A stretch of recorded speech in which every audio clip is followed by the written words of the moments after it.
한 세대를 넘긴 칼라윗은 어떻게 외래종과 토착종 사이의 균형을 유지하고 있을까? We have other activities, manual, brushing.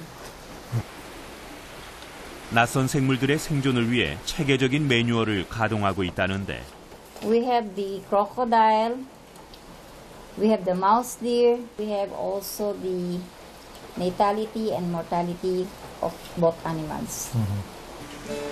그러나 관리에도 불구하고 살아남지 못한 종도 없지 않다. 똑같은 관리 시스템 아래에서도 가장 번성한 것은 외래종이 아닌 토종 사슴. 현재 칼라윗 사파리 안에서 가장 많은 개체수가 번성하고 있는 종은 역시 이곳의 토종 사슴인 칼라미아 사슴이다. These animals are animals of the island, so we call it Calamian because this place is Calamian nest group of island.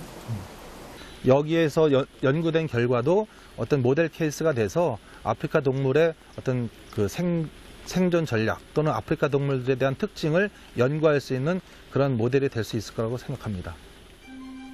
칼라윗을 벗어나는 길, 뒤늦게 일런드 영양을 목격할 수 있었다. 몸 길이가 3m를 넘는 영양 가운데는 가장 큰 종으로 아프리카가 원산지다. 촬영팀을 보자 순식간에 몸을 감췄다.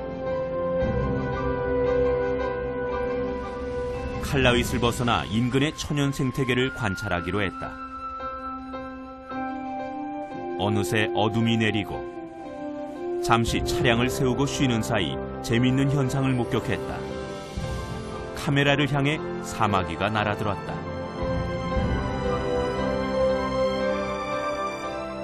해가 거의 꼬리를 감출 때쯤 탐사대는 출발지였던 디마캬 섬에 다시 돌아왔다.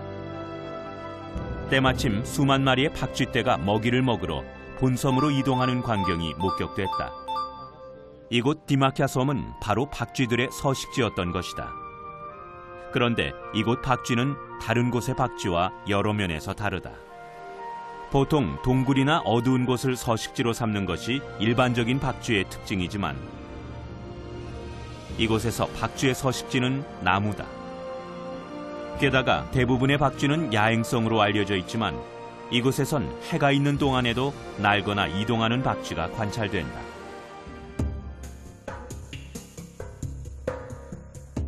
박쥐섬이라고 불러도 좋을 만큼 섬 전체에 고루 서식하는 박쥐.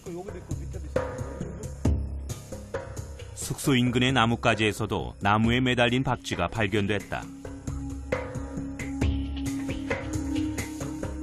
박쥐가 많은 만큼 열매도 많았다.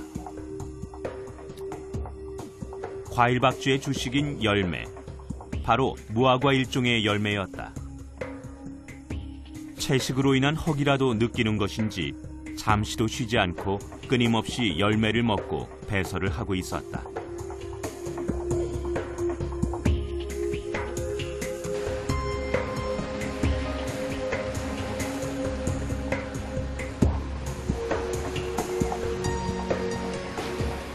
다음 날 본격적인 박쥐 관찰을 위해 해변으로 나섰다.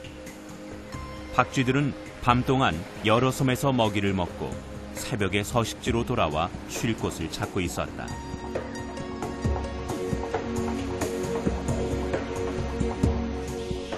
자세히 보지 않으면 나무에 열매가 맺힌 것으로 착각하게 될 만큼 촘촘히 매달린 박쥐들. 따로 둥지도 짓지 않은 채 다만 두 발로 매달린 만큼의 자리를 차지한 수많은 박쥐들이 한 나무에서 서식지를 마련하고 있었다.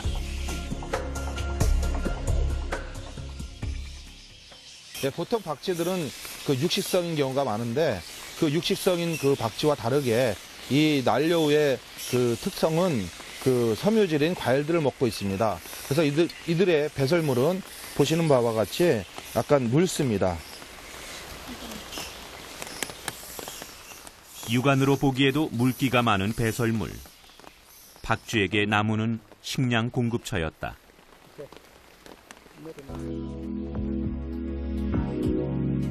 나무에서 살고 나무 열매를 먹는 녀석들은 열매가 있는 곳이면 어디든지 날아간다.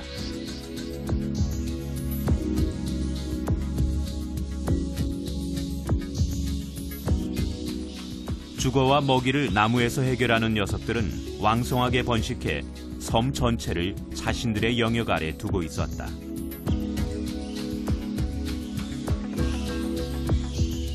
박쥐의 생존이 위협당하지 않는 한 디마키아 섬은 오래도록 박쥐의 낙원으로 남아있을 것이다. 야행성으로 알려진 박쥐와는 다르게 대낮에도 활동을 하고 나무가 주는 열매로만 생존하는 날려우 박쥐. 이들 박쥐는 오래도록 섬과 공존하기에 더없이 적합한 조건을 갖추고 있었다.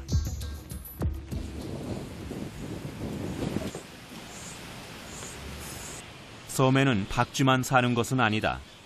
한쪽에선 비둘기가 살고 석호로 불리는 섬한 호수에도 특이한 생물이 살고 있다. 물왕도마뱀, 몸길이 3m, 무게 30kg에 이르는 대형 도마뱀 종으로 물과 육지를 오간다. 빠르고 힘이 좋아 거칠 것이 없는 최상위 포식자인 왕도마뱀은 내키는 대로 나무에 오르고 때때로 물속을 헤엄치며 살고 있었다. 섬 탐사가 끝나도록 비는 그치지 않았다. 천연과 인공이 어울린 생태계를 벗어나 다음 목적지는 코론이다.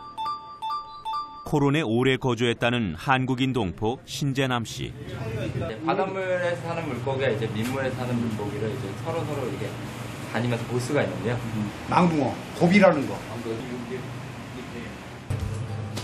민물과 바닷물이 함께 섞여 있는 호수의 안내를 맡고 나섰다. 독특한 지형을 가진 호수에는 어떤 생태계가 형성돼 있을까? 차와 배를 갈아타가며 이동하던 끝. 호수에 가기 위해서는 또 한 번 교통수단을 바꿔야 했다. 딱 한 사람만 탈 수 있을 만큼의 작은 보트. 노조차 거추장스러운 작은 크기다. 육지